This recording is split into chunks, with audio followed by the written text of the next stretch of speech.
La volonté de ce premier temps, pour nous, c'était d'avoir un rappel un peu du sens de l'initiative des États généraux et de sa fonction.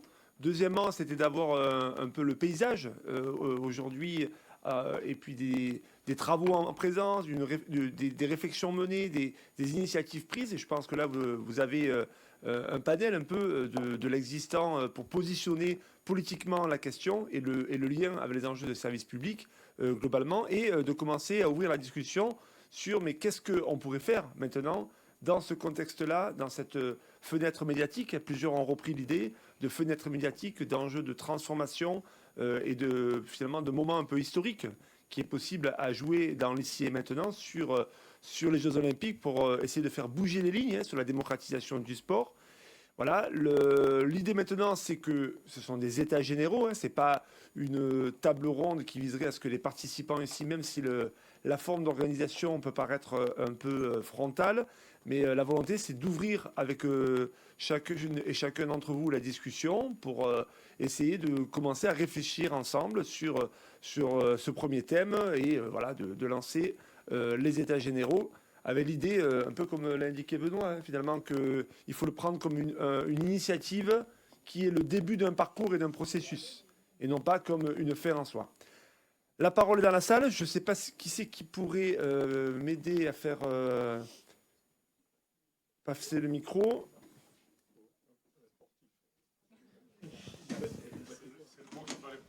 Voilà. C'est bon, on a une sportive. Merci. Là-bas au fond de la salle, Claire.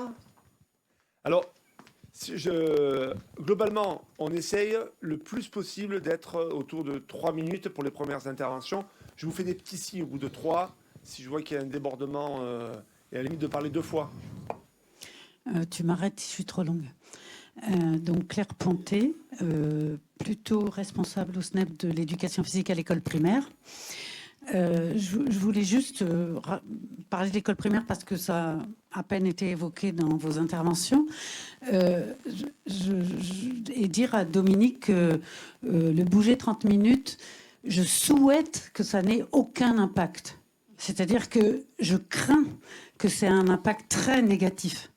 C'est-à-dire qu'on a fait croire aux profs d'école que, en fait, énormément de profs d'école aujourd'hui pensent qu'il a fallu remplacer l'éducation physique par du bouger 30 minutes. C'est dramatique. Si c'est ça l'héritage des Jeux, ce sera vraiment dramatique. Donc ça, c'est la première chose. Il faut bagarrer pour continuer à dire que c'est l'éducation physique qui est la discipline scolaire et pas bouger 30 minutes. Et c'est pas gagné. Et ce qui est d'autant plus rageant, c'est qu'on sait ce qu'il faudrait pour que ça marche. C'est-à-dire que nous, on a fait une petite enquête avec le SNUPP, ce qu'on a appelé les écoles vitaminées à l'éducation physique, par l'éducation physique, c'est-à-dire des écoles qui réussissent à faire une bonne éducation physique à la hauteur des programmes. Ça existe, c'est possible, et on connaît les conditions. Les conditions, elles sont relativement simples, c'est des équipements tout près de l'école, c'est moins de pression sur les maths et le français. Par exemple, on n'a pas fait cette étude-là, mais il faudrait la faire. Dans les écoles vitaminées à l'EPS, il n'est pas du tout sûr que les enfants aient des moins bons résultats en maths et en français, voire peut-être même des meilleurs, parce qu'ils sont plus disponibles. Il faut tenir compte des recherches qui disent ça. Et évidemment, la formation des enseignants qui a été diminuée très, très, très, très fortement pour les profs d'école. Et en termes de formation, moi, je vois deux choses vraiment importantes. Que les collègues prennent conscience des inégalités, donc pointées par... je ne me rappelle plus ton prénom, Irène. Et prennent conscience des inégalités et qu'il y a 25% des enfants qui font pas d'activité physique en dehors de l'école. Et pour les profs d'école, si on fait la comparaison avec la lecture, eh ben, ça leur paraît évident qu'il faut apprendre à lire à des enfants, mais ça leur paraît pas évident qu'il faut faire de l'activité, qu'il faut faire de l'éducation physique, alors que c'est aussi dramatique, à long terme. Et puis la deuxième chose, c'est faire exactement l'inverse que ce que fait le gouvernement, essayer de faire comprendre aux profs d'école qu'ils ont un rôle spécifique à jouer et que l'activité physique et le sport dans l'école, c'est pas le sport du club, c'est pas le sport du centre aéré, c'est pas le sport de la garderie, c'est pas le sport familial, c'est pas le sport du camping, c'est le sport de l'école.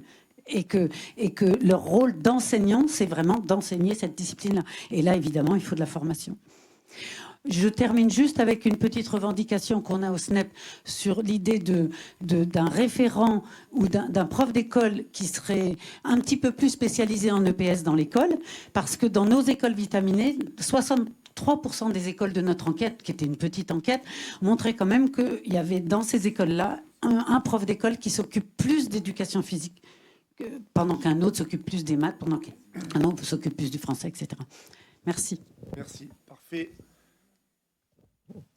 D'autres? Serge?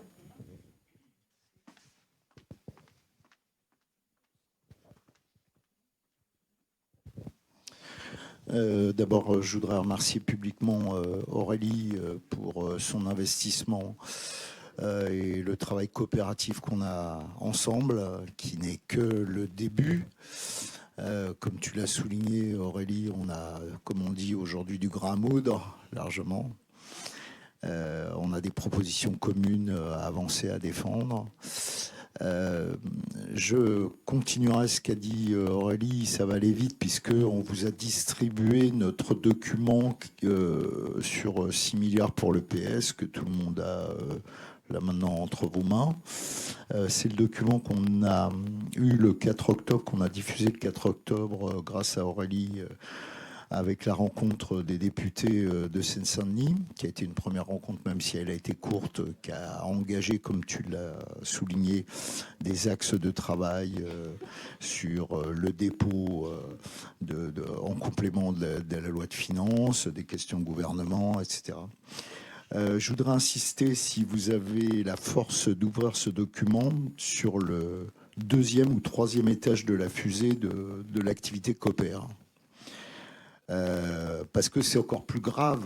Enfin, Aurélie le disait sur les statistiques. Évidemment, on sait que la situation est grave, mais pas seulement qu'en Seine-Saint-Denis. Hein, tout le monde connaît. Tu as bien fait, Aurélie, de dire que notre travail, c'est du travail, c'est des travaux pratiques qu'on souhaite partager avec toute la France. Parce que, comme le disait Benoît, la situation est aussi catastrophique sur les installations sportives et sur l'accès aux installations sportives, dans le cadre des horaires EPS qui ne sont pas respectés.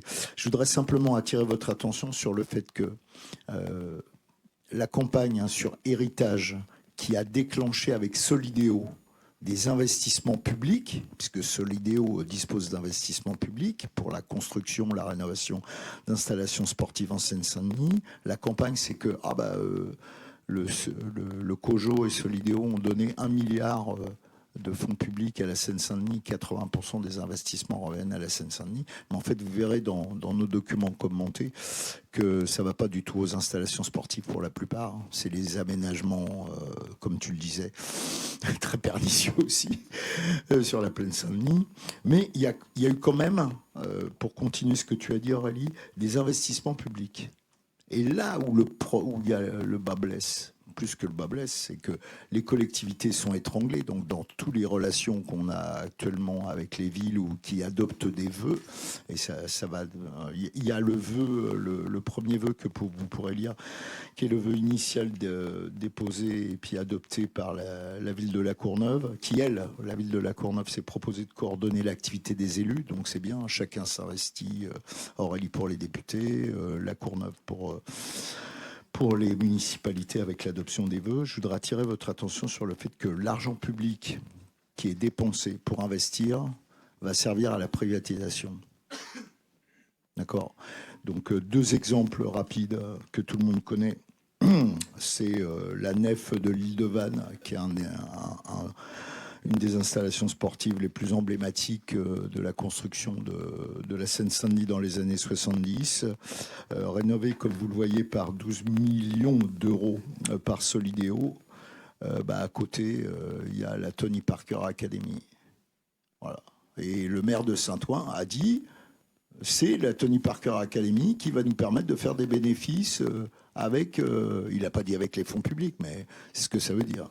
Voilà, et vous avez toute une série de choses, et je termine Bruno, c'est que même quand c'est construit, les villes ne pouvant pas gérer vont être en situation de mettre en délégation de service public. Et donc on ne sait absolument pas quels sont les accès des scolaires et du sport populaire. Et la dernière chose, le fin du fin, évidemment, comme je suis rugbyman, c'est le scandale qui va éclater un jour ou l'autre, Aurélie, tu le sais.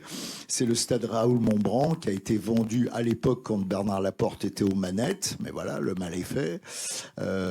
Cédé par le conseil départemental de Seine-Saint-Denis, aïe, aïe, aïe, aïe, aïe, qui est une opération financière sur la rénovation de 70 millions d'euros. C'était mis dans le contrat. C'est une opération financière de Bouygues ou de FH, peu importe.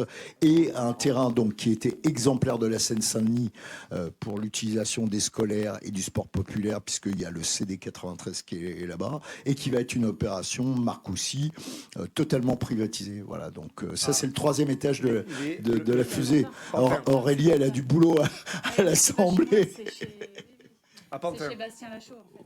Oui. D'accord. Pascal. C'est à Pantin. Pascal Anger.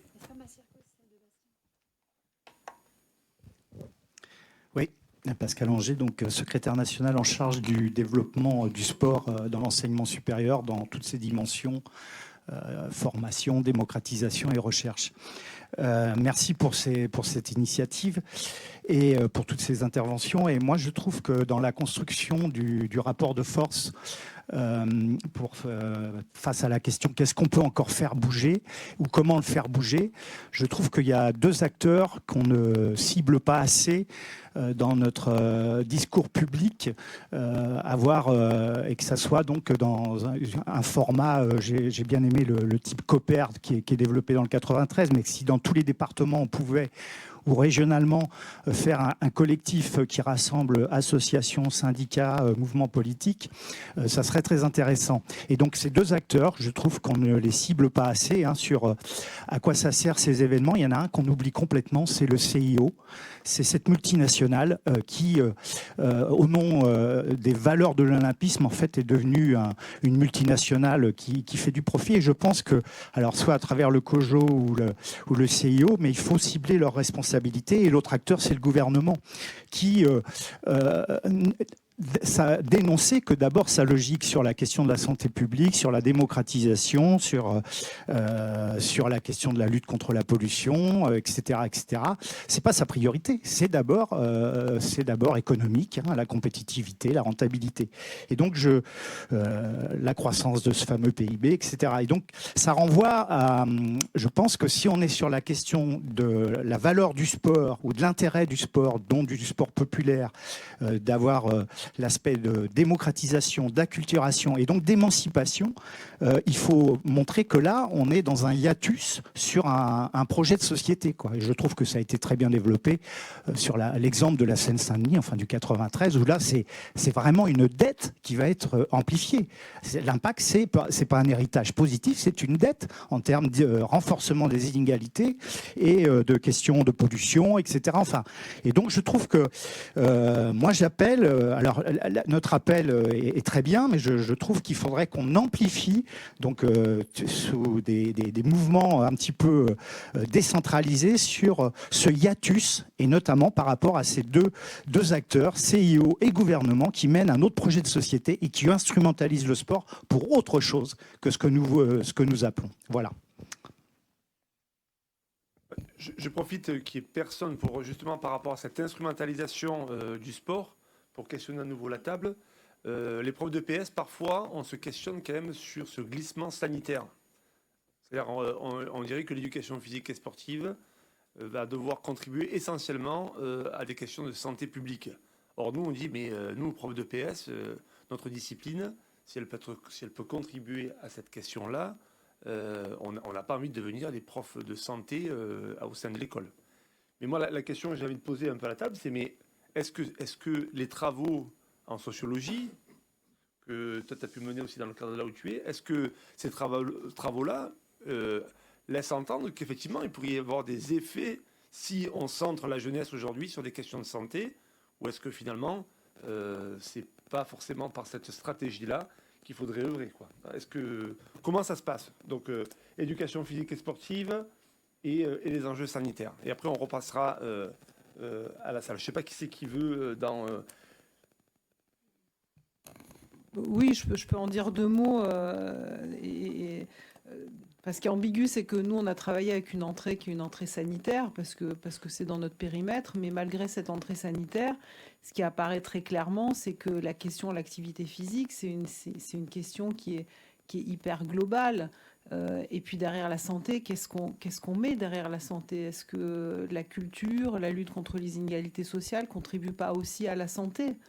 Donc c'est ce que je disais tout à l'heure, c'est la question de la santé au sens hygiéniste du terme qui est hyper réducteur, et il faut sortir de ça. Le problème, c'est qu'on a un problème qui est aussi un problème politique, c'est-à-dire que le ministère de la Santé s'empare de l'activité physique et du sport pour le sport santé. Donc ça réduit complètement la fenêtre et la cible de l'activité physique, alors qu'elle est bien plus large et elle est hyper globale. J'aimais bien, à l'époque, on parlait de culture physique dans le temps. Et c'est vrai que c'est une culture. Donc ça va bien au-delà des questions sanitaires. Et pour revenir à ce qui vient d'être dit aussi, c'est que comme les questions sont sans être cyniques, et c'est un peu ce que j'ai dit tout à l'heure, c'est que comme la question est très économique, la vision de notre gouvernement est économique et centrée et cible des questions économiques, donc de façon encore une fois cynique, on va vous dire, il y a un truc terrible qu'on calcule, nous, je ne vous en ai pas parlé, c'est les CALI et les DALI. C'est un concept qui consiste à calculer le nombre de pertes de jours en bonne santé ou de pertes de jours de vie. Alors quand on regarde, on utilise un facteur, alors ça peut être du glyphosate, comme ça peut être un manque d'activité physique, on va vous calculer des CALI et des DALI. Et donc le décideur est très fervent de ces CALI et de ces DALI parce qu'ensuite il les transforme en coûts. Donc l'analyse peut se faire sur l'évaluation des risques sanitaires en disant finalement je vais mettre le truc en place parce que ça va me permettre d'économiser temps, de montrer que j'économise temps, enfin, ce qui en fait est complètement idiot parce que ça marche pas comme ça et que c'est des vases communicants, ça va beaucoup plus loin, c'est-à-dire on va économiser quoi de quoi. Mais on reste très, très centré là-dessus. Et de toute évidence, l'enjeu sanitaire c'en est un, mais en fait, il est minime. Parce que c'est un enjeu, encore une fois, je ne vais pas paraphraser, mais c'est un projet de société, c'est un projet culturel, c'est un projet social. Et le risque, effectivement, et c'est ce que j'ai essayé d'éviter quand j'ai communiqué sur les rapports qu'on a rendus, c'est le risque, c'est justement de restreindre ça à une question sanitaire. Or, c'est minime. Et c'est à nous, je pense, nous, il faut qu'on fasse vraiment attention à ce que ça ne soit pas restreint à ça dans notre communication. Et qu'on ne soit pas justement instrumentalisé pour dire oui, regardez, l'ANSES a dit que c'est mauvais pour la santé de ne pas bouger, c'est mauvais pour la santé, mais c'est pas que ça. Et si on regarde bien nos rapports aussi, on documente aussi d'autres facteurs et d'autres critères qui sont vertueux pour valoriser l'activité physique et l'éducation physique. L'activité physique et l'éducation physique, et le sport en fait partie, mais le sport est inclus dans l'activité physique. Ça aussi, on l'explique assez clairement. Merci.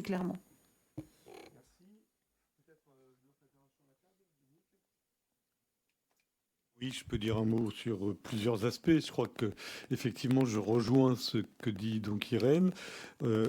On est dans une conjoncture où on ne peut donc valoriser, voire défendre le PS et le sport que par les enjeux économiques et par les enjeux utilitaires. Ça, c'est assez troublant au fond. Ça, c'est extrêmement inquiétant. Et dans ce registre d'inquiétude, la fenêtre médiatique, il faut certainement en profiter évidemment pour parler le plus possible des différents enjeux dont on parle. Elle va se fermer donc rapidement, bien évidemment, après les Jeux en particulier. Et je voudrais alerter sur l'idée que les acteurs sportifs, pris de manière assez générale, c'est-à-dire à la fois le mouvement sportif, les enseignants d'EPS, les élus au sport, les services des sports dans les communes, etc., se retrouvent progressivement donc marginalisés au fur et à mesure que les enjeux donc olympiques prennent de l'importance. Dans les collectivités qui sont sites olympiques, simplement donc un exemple, on a créé au département de la Seine-Saint-Denis, dans les communes, à la ville de Paris par exemple, etc., on a créé des cellules qui sont dédiées aux Jeux olympiques en particulier, qui vont d'ailleurs disparaître le moment venu, Comme si finalement les acteurs sportifs donc traditionnels n'étaient pas en mesure de prendre en charge cette question-là. Je trouve que cette idée de la dilution des politiques sportives dans un cadre plus général, parce qu'on parle du sport, parce qu'on parle de sport, quand on parle de santé, d'environnement, d'éducation, etc. On met du sport un peu partout. Et en mettant un peu partout, les acteurs du sport n'y trouvent pas vraiment place. Donc je trouve qu'il y a là un motif d'inquiétude à long terme, en tout cas. Alors, je vous propose Aurélie, Benoît, et après on repasse. Il y a 3 personnes qui sont inscrites dans la salle. C'est juste pour insister au-delà de l'aspect hygiéniste du sport, sur l'aspect de cohésion sociale, pour prendre un exemple, parce qu'à quelques centaines de mètres d'ici, il y a Romainville. C'est une ville où il y a 2 clubs de foot, 1000 gamins inscrits pour 30 000 habitants. C'est une ville où un tiers des habitants vivent en quartier prioritaire. Donc je ne sais pas si vous imaginez l'importance de ces 2 clubs de foot dans la ville et pour les gamins en fait. Il y a beaucoup de ces gamins-là, c'est la seule fois de l'année quasiment où ils sortent, quand ils vont à leur match de foot du week-end, c'est la seule fois de l'année quasiment qu'ils sortent de leur ville, quoi. Voilà.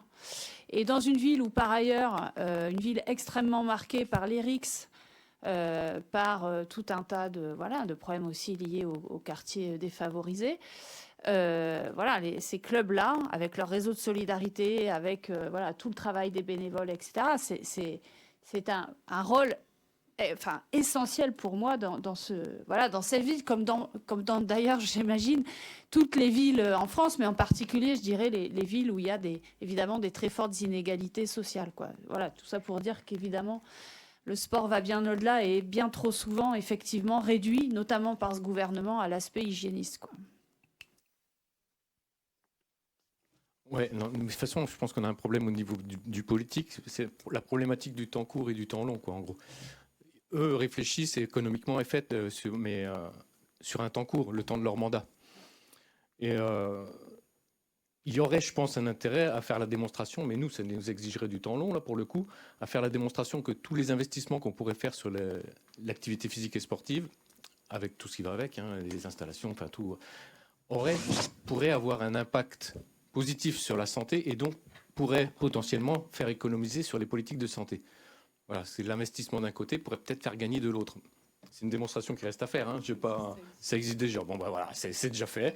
Mais bon, il faut leur mettre ça dans les mains à un moment donné. Mais ça, c'est une politique de temps long. C'est-à-dire qu'il faut se dégager du temps présent pour pouvoir réfléchir dans un consensus politique, réfléchir à quelque chose sur le temps long. Après, la santé, finalement, elle est mise en avant parce que on colore le sport sur la santé et comme ça, on se débarrasse de la problématique, en gros. C'est pas un motif d'agir pour les jeunes. Donc qu'on soit clair, c'est porté même au sein de l'éducation nationale. Enfin, on dit le sport c'est la santé, allez-y, faites du sport. C'est pas un motif d'agir pour les jeunes. Sauf si on prend la santé au sens de la définition de l'OMS, où là c'est physique, psychologique, social. Et le lien social et la notion de plaisir, c'est ça qui engage les jeunes dans la pratique physique et sportive. Donc on a tout ce travail à faire de communication quelque part pour remettre tout ça un peu au centre. Oui, merci. Une question pour Madame Trouvé d'un point de vue peut-être législatif. On a de plus en plus de collectivités qui sont contraintes, faute de moyens, de trouver des montages financiers pour pouvoir avoir les fonds pour construire des équipements sportifs. Et on voit que maintenant, certaines collectivités du coup sont contraintes de détruire des équipements sportifs pour pouvoir faire des opérations immobilières, donner une partie de leurs équipements sportifs à des promoteurs immobiliers ou ensuite les céder à des gestionnaires privés pour pouvoir avoir les moyens de construire ou de rénover leurs équipements sportifs publics. Est-ce que, j'avais entendu une idée de proposition de loi éventuellement de construire à l'image des forêts ou des zones Natura 2000 ou des bâtis historiques, de construire des zones protégées d'équipements sportifs. Est-ce que cette idée, cette proposition de loi est envisageable, est réfléchie? Est-ce que ça vous paraît faisable de construire des zones sportives protégées qui sacralisent celles qui sont déjà construites pour éviter qu'on ait un enrichissement, parce qu'on voit que lorsque c'est cédé à des promoteurs immobiliers, la question sportive devient une part de marché et à se répartir entre les acteurs privés. Donc dans quelle mesure est-ce que la loi peut-elle protéger ces zones actuelles publiques pour éviter que ça devienne des parts de marché.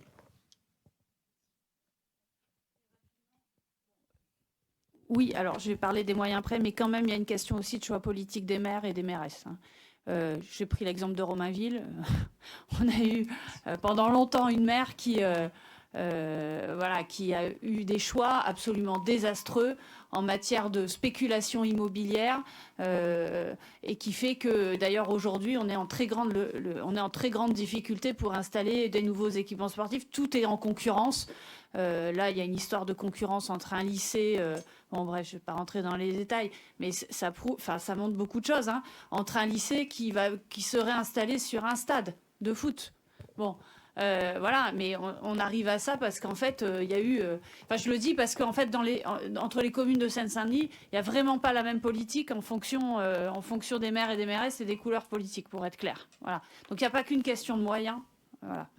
Ceci dit, et oui, évidemment, il faut beaucoup plus de moyens pour nos collectivités territoriales, particulièrement celles les plus défavorisées, parce que c'est là où il y a le plus de besoins et c'est là où il y a le moins de moyens. Donc là, pour moi, il faudrait des aides conditionnées, évidemment, enfin, au moins ça, c'est-à-dire des aides conditionnées aux collectivités territoriales, fléchées sur des équipements sportifs. Enfin, moi, il me semble que c'est une... Voilà. Ça serait quand même un moyen, en tout cas, de s'assurer que par ailleurs, cet argent-là, il est utilisé pour un intérêt général national. Je ne sais pas si je suis claire. Bon. Voilà. Et dernière chose, oui, tout à fait d'accord avec l'idée, mais je ne l'ai pas assez creusé, mais j'entends ce que vous dites sur l'idée de zone sportive protégée. Je pense qu'il faut en arriver là, en fait. En tout cas, nous, dans un département comme le nôtre, on en arrive à une situation, il faut surtout pas reculer, en tout cas. Oui, bonjour. Laurent Moustard de la FSGT. D'abord, merci d'avoir organisé cette journée. Je trouve très intéressant et stimulant de participer à ces travaux et à cette réflexion et aussi très intéressé par l'existence du COPER dans le 93 et l'enjeu de mener dans la durée des débats et des discussions entre les différents acteurs concernés par cet enjeu de la place de l'éducation physique et du sport associatif dans la société. Sur que peut-on faire par rapport à la question des Jeux Olympiques actuels et pour rebondir aussi sur ce qu'a dit Pascal Anger, il me semble que on a aussi un rôle à jouer sur la question de la réflexion sur les Jeux Olympiques et l'Olympisme, au sens où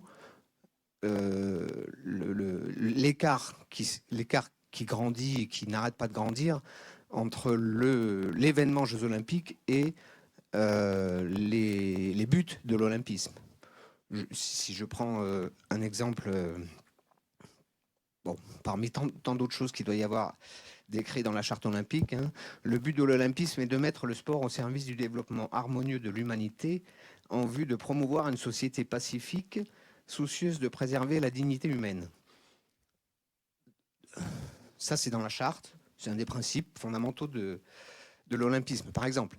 Donc, je pense que nous, on doit mener un peu aussi cette réflexion et ce débat sur quels Jeux olympiques pour répondre au but de l'olympisme. Et donc, pas simplement se contenter de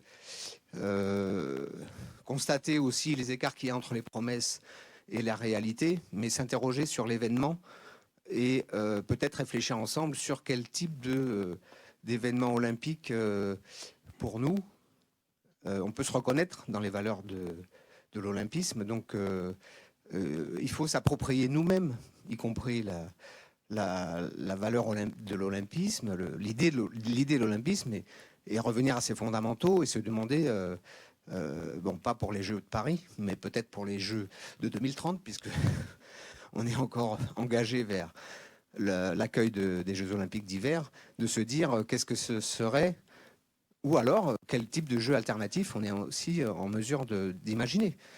Parce que de toute façon, ceux-là, ils sont engagés vers autre chose, en termes de société et d'enjeux dont on parle aujourd'hui. Mon premier point. Rapidement, deuxième point, sur la question de la place de l'activité physique dans la société aujourd'hui, il y a plein d'éléments contradictoires qui circulent aussi, parce que l'INGEP produit des rapports, par exemple, en disant de plus en plus de monde fait du sport en France.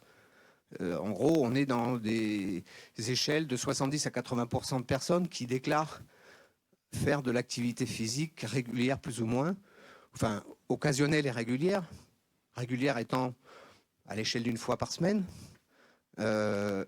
déclaratif de la part des personnes qui sont après des enquêtes, les enquêtes sont faites, donc en disant en gros, tout ça, ça a augmenté, mais en fait tout le monde fait du sport en France.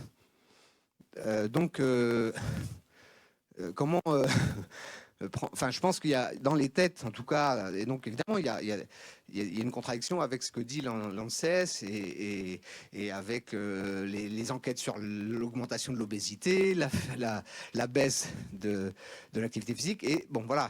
Et je pense qu'en même temps, ça circule dans les têtes. Le fait que tout le monde a envie de faire du sport, en fait, c'est bénéfique pour tout le monde. Mais la réalité, elle est différente, quoi.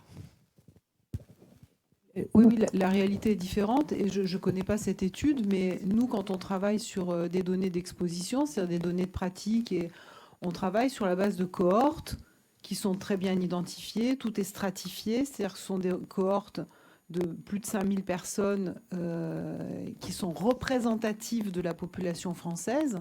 Donc, ce n'est pas juste une étude comme ça, on a des études représentatives.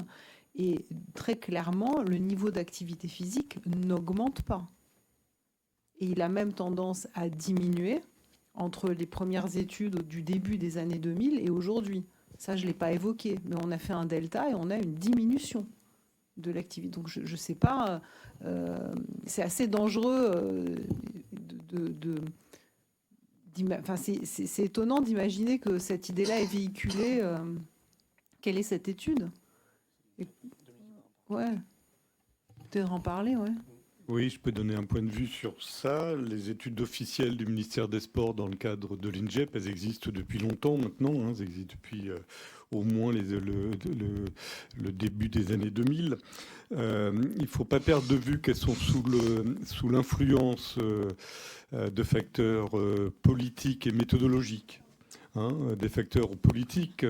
Un ministère qui est le plus petit budget de l'État, évidemment, a besoin de dire en permanence qu'il représente beaucoup de médailles, beaucoup d'enjeux économiques et politiques, et évidemment beaucoup de pratiquants et de pratiquantes.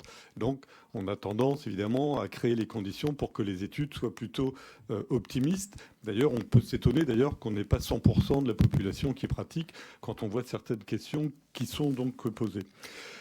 Problème de méthode aussi, c'est-à-dire que ça renvoie, je viens de le dire, à la définition des pratiques sportives et ça renvoie à la définition de la fréquence, de l'intensité. Bon, on ne peut pas rentrer là ce matin dans ces questions-là. Pour autant, ces études, elles sont intéressantes malgré tout, de mon point de vue, avec leurs limites que je viens de donner. Elles sont intéressantes parce que d'abord, les limites, elles sont relativement stables dans le temps et elles renvoient à l'idée qu'au fond, il y a un stock. J'emploie souvent cette formule, un stock de non-pratiquants, un stock durable. Soit par choix personnel, je n'aime pas l'activité sportive et je n'ai pas envie d'en faire et on ne m'obligera pas à en faire, soit parce qu'on est empêché dans sa pratique sportive pour toutes les raisons qu'on a donc évoquées avant. Et je conclus en disant que cette idée-là, elle est intéressante. Alors, un quart, un tiers ou la moitié de la population. Là, on peut débattre sans fin compte tenu de la méthode. Mais en tout cas, ça renvoie à l'idée que les dispositifs d'incitation à la pratique sportive qui sont en train de se construire plus ou moins bien avec toutes les insuffisances que l'on a pu donner ce matin, elles vont permettre de toucher finalement ceux qui sont déjà presque dans la pratique sportive. Et qu'on ne va pas véritablement parvenir à s'attaquer, le mot n'est pas très bon, mais on ne va pas parvenir donc à toucher véritablement les plus éloignés de la pratique effectivement sportive. Je trouve que ça, c'est un enjeu, je le disais dans mon introduction, comment on s'intéresse aux publics les plus éloignés de la pratique. C'est relativement facile de remettre en activité sportive ce qu'il était il n'y a pas si longtemps. Oui. Maxime Véguine, donc secrétaire académique de Grenoble. 2 points. La première intervention va rejoindre ce qui a été dit sur la réflexion sur l'olympisme. Donc effectivement, l'Académie de la montagne de Grenoble vient de recevoir l'aval de l'accueil des JO d'hiver 2030. Et la première question qu'on s'est posée, nous, c'est que comment, dans une région comme la nôtre, où depuis 2 mandats, le président Wauquiez a mis l'ensemble du budget sur le tout sécuritaire et rien sur les lycées, les installations, etc., va pouvoir tenir tout ce qu'il a annoncé avec son compère M. Muselier sur le bon fonctionnement de ces jeux qui vont financièrement être beaucoup moins importants que les exemples pris Sochi, Pékin, etc. On est très sceptique, bien évidemment. On est très inquiet sur l'avenir écologique que cela représente. Et donc, ça fait écho à ce qui se passe sur les Jeux 2024. Hein. Aurélie l'a dit tout à l'heure sur l'échange autoroutier. Donc, voilà, quelque chose de très urbain. Nous, au milieu de nos montagnes, alors, ils nous ont bien expliqué qu'ils n'allaient pas forcément créer de nouvelles installations, mis à part une méga patinoire à Nice. Mais bon, ça, c'était... Voilà, on en reparlera. La question est le bétonnage des montagnes, en fait, pour accueillir tous les visiteurs. Bétonnage des montagnes qui est déjà très important. Quand dans le même temps on a une explosion de la fréquentation des stations de ski aujourd'hui pendant les vacances, où est-ce qu'on va mettre les gens? Voilà. Donc ça c'est une inquiétude par rapport à l'écologie et à notre responsabilité future. Donc voilà, il ne faudrait pas que les problématiques déviantes des JO 2024 se reproduisent en 2030, et donc je pense qu'il faut qu'on soit très vite acteur pour faire en sorte que ces Jeux d'hiver ne soient pas une catastrophe écologique et sociale. Deuxième point, c'est la répercussion de ce que pourraient avoir les Jeux 2024 en termes d'installations sportives au plan national. On a parlé tout à l'heure avec l'exemple du stade Marcel Rouvière à Nîmes sur les banlieues. Ne pas oublier l'aspect rural, hein, puisque moi je vis au fin fond de l'Ardèche. Et là aussi, la problématique des installations est un véritable enjeu. Donc je crois qu'il va falloir qu'on soit là aussi acteur. Et donc ces états généraux sont pour moi importants hein, là-dedans, mais du coup, ça me permet d'interpeller une élue de la République là-dessus, qui me semble très engagée déjà, donc c'est bien, sur la nécessité d'avoir des installations partout, sur tout le territoire, en nombre, et je rejoins ce qu'a dit Benoît tout à l'heure, pour que, notamment à travers l'éducation physique et sportive, c'est-à-dire l'endroit ultime, je termine, l'endroit ultime où on touche en masse les futurs pratiquants adultes, où on va pouvoir développer à travers ces installations le vivre ensemble, le sens commun, la culture commune et bien évidemment la santé, puisqu'on en a parlé tout à l'heure.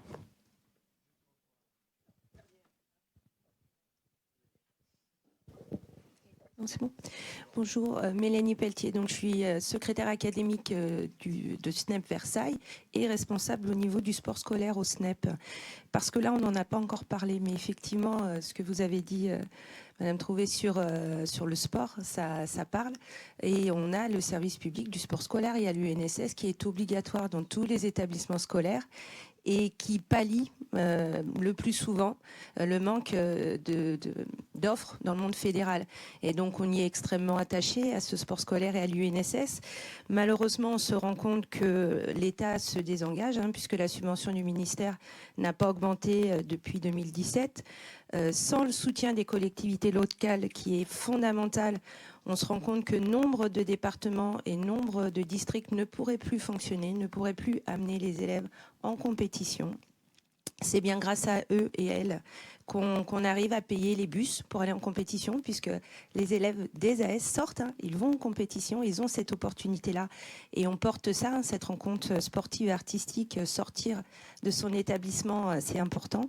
Il y avait aussi, il y a encore une mesure, et on espère qu'elle va être préservée pour les établissements REP+, pour que le contrat soit moins cher. Donc ces AS-là, il faut les préserver, il faut continuer à les préserver. On se rend compte qu'il y a un vrai danger au niveau des lycées, où il y a un décrochage aussi très fort de la pratique, et en particulier chez les filles, en lycée professionnel. Donc on ne nous aide pas de ce point de vue-là non plus. Et c'est une vraie inquiétude. Il y a pourtant énormément besoin. Donc on est vraiment très très attaché à ça, qu'on nous donne les moyens pour continuer à faire vivre nos AS, de manière à ce que les élèves puissent pratiquer régulièrement, puisque en termes de choix politiques aussi, l'événementiel et le promotionnel qu'on prône de plus en plus à l'UNSS avec des grands événements, c'est pas forcément ça dont on a le plus besoin et qui va permettre la pratique régulière de nos élèves tous les mercredis après-midi, etc. En plus de l'EPS, puisque c'est le pont aussi, le sport scolaire, entre l'EPS obligatoire et le sport fédéral. Il y a tout le volet aussi sur les jeunes officiels, les jeunes arbitres qui participent beaucoup à la vie associative derrière. Donc on espère vraiment que ça va pouvoir continuer à vivre dans les établissements.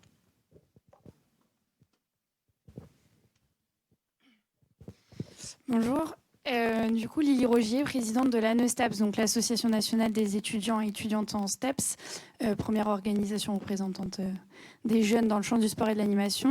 Très heureuse d'être ici aujourd'hui, et l'ANESTAPS partage l'ensemble des propos qui ont pu être menés ce matin. Là, j'ai une réflexion un peu à faire globalement avec l'ensemble des personnes ici présentes. Globalement, les retours qu'on fait, c'est qu'on a des problèmes, toutes les problématiques de politique sportive qui sont relevées sont principalement faites à cause de la gouvernance sportive globalement, que ce soit au niveau, peu importe les échelles, nous on le voit aussi au sein des universités, si la présidence n'a pas décidé de mener une politique sportive au sein de son université, rien n'est fait. C'est pareil, peu importe dans les établissements scolaires et après échelle départementale, régionale. Et aujourd'hui, grâce les JOP 2024 ont créé quand même une nouvelle gouvernance sportive française qui est avec la création de l'ANS, l'Agence nationale du sport, et ses antennes délocalisées sur les territoires avec les CRDS, les conférences régionales du sport.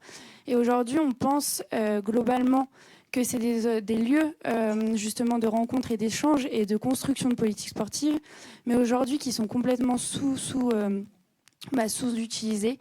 Et en fait, je pense qu'il y a un gros enjeu dans le cadre de l'héritage à demander une vraie gouvernance sportive qui doit être adaptée en fonction des besoins des territoires. C'est-à-dire que là, on parlait justement qu'il y a des territoires où il y a rien qui est développé en termes d'infrastructures, mais d'autres, il y a beaucoup d'infrastructures, mais par contre, il n'y a aucun financement qui est mis en place. D'autres, le sport scolaire va être vachement mis en avant, alors que d'autres, ça va plus être le sport fédéral. Enfin, voilà, il y a une politique à faire sur les territoires et globalement en fonction des besoins des territoires. Donc, je pense qu'il y a un gros enjeu à ce que nous, on se mobilise pour que les CRDS soient des lieux de concertation et de réelle construction de politiques sportives territoriales. Et je prêche aussi un peu ma paroisse. On peut voir... aussi aller chercher les jeunes sur vos territoires. C'est pas seulement les animateurs, c'est pas seulement ceux qui bénéficient du sport, mais c'est aussi ceux qui construisent les politiques sportives. Donc allez les chercher, allez discuter avec eux parce qu'ils sont moteurs et motrices. Et les jeunes, quoi qu'on en dise, sont de plus en plus engagés sur les thématiques sociales. Et donc, nous, on prône un sport social. Et comme on parlait beaucoup de santé, la définition de l'OMS sur la santé, c'est pas seulement l'absence de maladie, mais bien sûr être en bonne santé mentale, psychique et physique.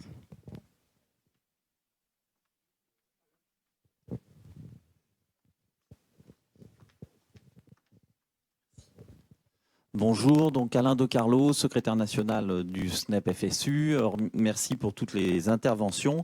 Alors, comme j'ai entendu beaucoup rebondir dans la salle, il faudrait faire des COPER 93 un petit peu partout sur le territoire. Donc voilà, en effet, avoir des liens entre le monde de l'école, parents, enseignants, le monde du sport et le monde des élus. En effet, c'est un enjeu énorme. Benoît l'a présenté en introduction, le SNEP FSU est en campagne. Mais il est en campagne pas pour les profs de PS uniquement, évidemment pour prendre en main notre métier, mais aussi voilà, pour la place du sport de manière générale en France et répondre voilà, aux enjeux sociétaux dont on a parlé, de santé, de culture et au niveau social, permettre l'émancipation, la liberté, le vivre ensemble, voire la paix parfois et la tolérance en tout cas. Donc évidemment, si cette campagne permet de réunir tous les acteurs du sport, c'est ce qu'on cherche aussi à travailler au niveau des alliances, bien évidemment. Donc pour vous en donner aussi un petit peu les événements, donc l'événement d'aujourd'hui en fait partie. On a déjà décidé d'une grève le 15 mars où on sera tous à Paris. Ce sera un temps important. Mais avant ça, d'événements aussi locaux. On vient de sortir là d'une semaine de l'EPS où il y a eu pas mal d'initiatives. Et on lance à partir du mois de janvier, parce qu'il paraît qu'au mois de janvier, à partir de 2024, c'est la grande cause nationale, c'est la pratique de l'activité physique et sportive. On verra ce que ça donne. Une opération qui s'appelle les Flammes de l'EPS pour raviver la flamme de l'éducation physique. Benoît l'a dit, on a des suppressions de postes, moins d'horaires un petit peu partout. Donc on va appeler dans tous les territoires à faire des petites actions localement. Et l'idée, c'est justement de travailler avec tous les partenaires du sport, les fédérations de parents d'élèves, les élus, les OMS, les étudiants STAPS si c'est possible. Donc peut-être que voilà, plus il y aura de liens au local. Alors je ne vais pas dire que ça va être des débuts de COPER, parce que le COPER c'est tout un travail de fond aussi, mais parfois des petites actions sympathiques peuvent permettre de se connaître, d'agir et de revendiquer justement un avenir du sport un petit peu meilleur. Donc moi j'inviterai après un peu tout le monde à se contacter et à échanger pour prendre des contacts avec toutes les sections locales du SNEP. Comme je le dis, voilà, pas que pour les profs de PS, bien que c'est indispensable et ça construit l'avenir, mais pour la place du sport en France et des activités artistiques. Émilie, alors après, je vous propose peut-être moi de vous lancer la table sur une question et ensuite on continue le débat, la discussion de façon plus informelle en passant à côté et en mangeant un morceau. Émilie Ducret, du coup du SNEP 74, donc impacté aussi dans la montagne. Dans la salle, j'ai l'impression qu'on est tous d'accord, que tous nos arguments vont dans le même sens, qu'effectivement, il faudrait plus d'installation, plus d'activité physique, plus de culture physique. Pas de souci. Et en face de nous, on a quand même des éléments de langage, comme vous disiez, et une politique qui nous contre et qui nous montre régulièrement. Et quand on a affaire aux DAZEN, quand on a affaire aux rectrices, quand on a affaire à tous ces gens-là qui disent non, vous inquiétez pas, les 2 heures de sport, tout va bien, etc. On a les éléments, on a les arguments, mais on n'arrive pas à les faire passer, on n'arrive pas à les faire entendre. Donc moi, j'ai bien entendu tous les micro-projets. S'il faut qu'on se batte dans chaque établissement pour avoir 4 heures de PS pour tous et toutes, pas de problème. On est prêt, sauf qu'on ne sera pas fort dans tous les établissements. Et là, moi, j'ai envie de me poser la question, comment on met le nez dedans au gouvernement en lui disant ça marche pas, c'est pas bon. Et puis peut-être les ridiculiser en leur disant là, en fait, vous faites de la poudre aux yeux et en fait, vous savez pas faire, vous n'êtes pas bon. Nous, on est bon, on peut le faire. Et du coup, comment on arrive à mettre en œuvre ça pour pouvoir avancer et pour que ces idées qu'on porte tous et qu'on partage tous là aujourd'hui, elles puissent réellement avancer, quoi. Merci, c'est parfait. Bonne transition pour la question que je voulais poser. C'était bien coordonné. Voilà. Non, c'est vrai que j'ai entendu à plusieurs reprises, Dominique l'a mis tout de suite dans le paysage, mais plusieurs. C'est finalement, alors, Alain, tu parles d'un COPER national. Alors, tu dis comment on fait un COPER national. Les États généraux, c'est un autre nom pour quelque part dire, mais comment on travaille ensemble? Comment on lance un processus Donc moi, ce que j'ai envie de poser à la table, là, c'est comment on peut s'y prendre pour lancer un processus national de mouvement et de travail en s'appuyant sur l'expérience acquise par le COPER 93. Il faudra faire une étude de cas, peut-être plus précise, de ce que vous avez déployé. Mais comment on peut lancer ça avec des élus, avec des sénateurs? On voulait le faire au Sénat au départ, l'initiative pour essayer d'être dans un lieu de la République pour interpeller aussi des élus politiques. Voilà, comment on s'y prend? Est-ce que vous avez des pistes, des idées? Dans la salle, on a des fédérations sportives, il y a aussi des fédérations de parents d'élèves là, qui ne se sont pas exprimées, mais vraiment, je vous invite à prendre la parole. On va avoir aussi la C3D qui représente les STAPS. Voilà, on a plusieurs organisations, plusieurs fédérations sportives qui ont dit qu'ils étaient très intéressés, mais qui n'ont pas pu être présentes aujourd'hui, ou certaines sont déjà aussi dans la salle. Bon, voilà. Est-ce que vous avez des pistes pour qu'on essaye de commencer à réfléchir et puis qu'on continue cette réflexion ensuite de façon peut-être plus informelle? Je ne sais pas qui c'est qui veut se lancer. Je veux bien me lancer. J'ai pas vraiment de piste en fait, mais j'ai deux préalables, enfin en tout cas deux éléments qui me conduisent à réagir par rapport à ce qui a été dit. Je différencie souvent dans les éléments de langage le syndrome de la boîte à cocher, c'est-à-dire que les acteurs, quels qu'ils soient, les collectivités locales, la ville de Paris, l'État, etc., repèrent un certain nombre de publics. Par exemple, je prends simplement donc publics, les femmes, les hommes, les gens des quartiers, les zones rurales, les personnes en situation de handicap, les SDF, les migrants, etc., etc. Et évidemment, on va mettre en place un projet ou un dispositif, et du coup, la boîte, elle est cochée. Et jamais, je partage, jamais on est à la hauteur des différents enjeux. Donc cette question-là, elle est déterminante. Il faut effectivement se fixer cette ambition d'être à la hauteur. Et dans les différents événements sportifs qu'on a vus, on retrouve cette procédure, donc à chaque fois. Je trouve que ce matin, on a donné un formidable exemple de ce qu'est l'impact social en fait de cet événement. C'est-à-dire toutes les attentes, toutes les revendications qui ont été donc entendues, qui ont été exprimées et entendues, elles s'inscrivent véritablement dans le périmètre de l'impact social des événements, qui est un enjeu politique.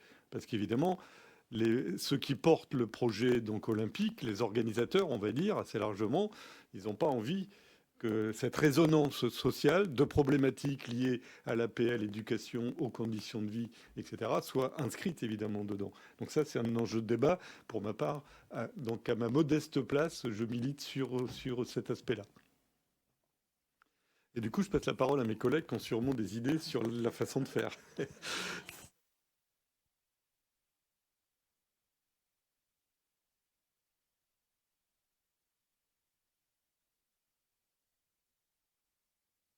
Moi, je suis arrivée en cours de route, en fait. Il faudrait demander à Serge et aux gens qui le portent depuis bien plus longtemps. Après, c'est vrai que moi, comme élu, j'ai la chance de pouvoir me raccrocher à ça, quoi. Donc, c'est vrai que là, il y a pas mal d'élus qui, du coup, enfin, ça roule, quoi. Mais parce que c'est aussi la bonne volonté, l'engagement super d'un certain nombre d'organisations et de gens. Je pense à la FSGT et le SNAP FSU, mais il n'y a pas que ça, évidemment. Voilà. Et puis, comme je pense qu'on est quelques élus quand même très sensibilisés à la question, et que c'est un département quand même, je dis pas, hein, c'est vrai qu'en Seine-Saint-Denis, on a tendance à se penser des fois le centre de la France, mais c'est vrai qu'on est quand même dans un département en plus où quand même la problématique, elle est encore plus, enfin, je dis pas qu'elle est plus importante qu'ailleurs, mais en tout cas, elle est très sensible ici, quoi. Voilà.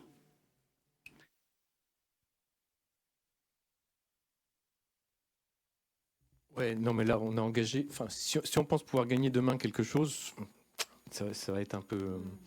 Voilà, on va être déçus, je pense, très honnêtement. Bon, on pourrait gagner quelques bricoles, hein, c'est pas la question, mais on va être déçus. Non, je pense, on est engagé sur un travail en profondeur là qui va nécessiter un temps très très long, de mon point de vue, puisqu'il va falloir transformer les représentations. Je pense qu'en France, on est toujours sur une forme de dualisme cartésien. Voilà, il y a l'esprit d'un côté, les fondamentaux, les machins, les bidules, et le corps, voilà, un peu à part. Moi, ce que je perçois actuellement, c'est quand même qu'on réussit un peu à transformer les choses. Je pense aux 2 derniers rapports parlementaires qu'on a pu avoir, où nos questions spécifiques ont été portées très clairement dans les rapports. Je pense à l'intervention que j'ai faite, mais quand j'ai été invité, pour le coup, aux défenseurs des droits, où là, c'est quand même les jeunes eux-mêmes qui portent la question de l'augmentation de l'EPS à l'école.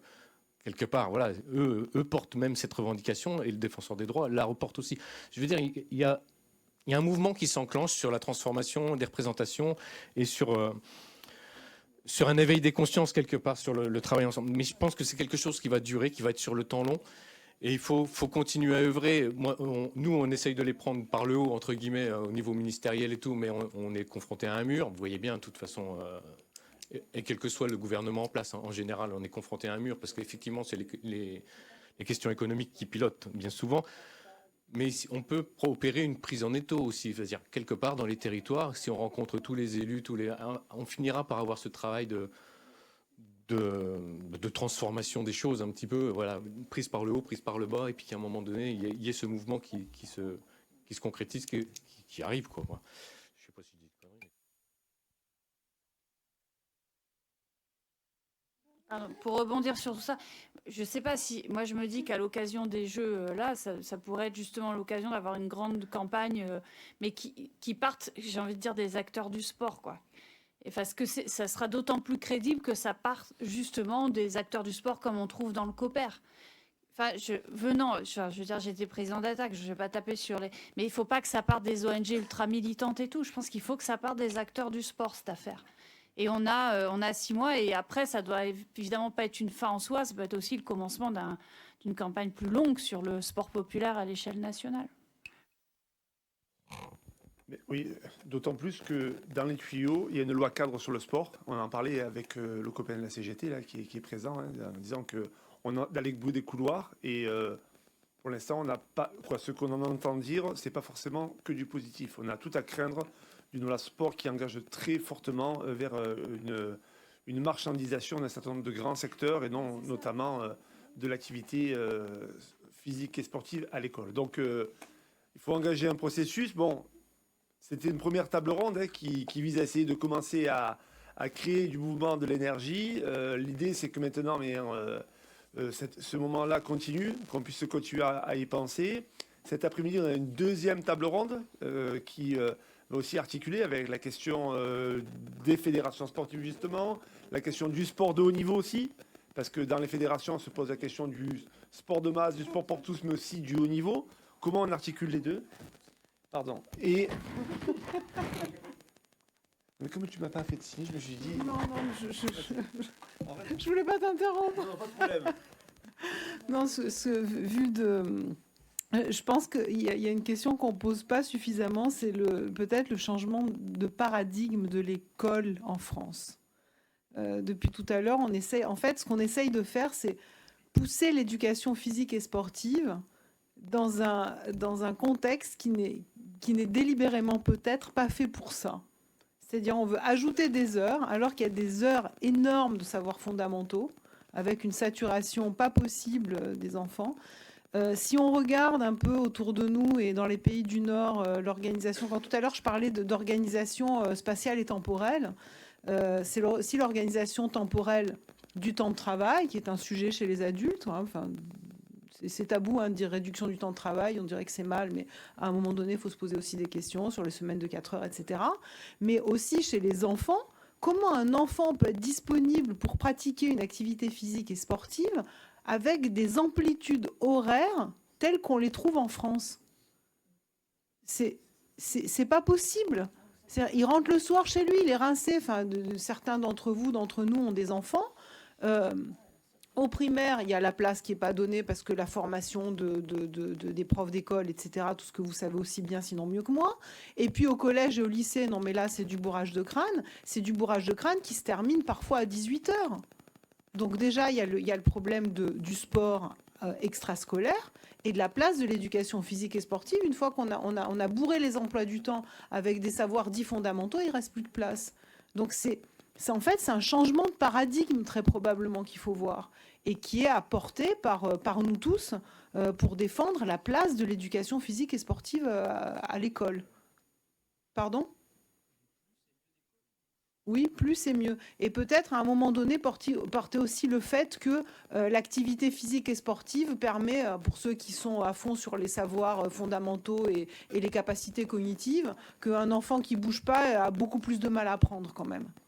Peut-être que ça va les éclairer un peu, je ne sais pas. Je pense qu'il vaut mieux qu'on s'arrête sur ces mots-là. Vous avez vu comment c'est très bien organisé et tout ce contrôle. Voilà, on s'arrête là. Merci à tous et toutes. Et merci encore à nos invités.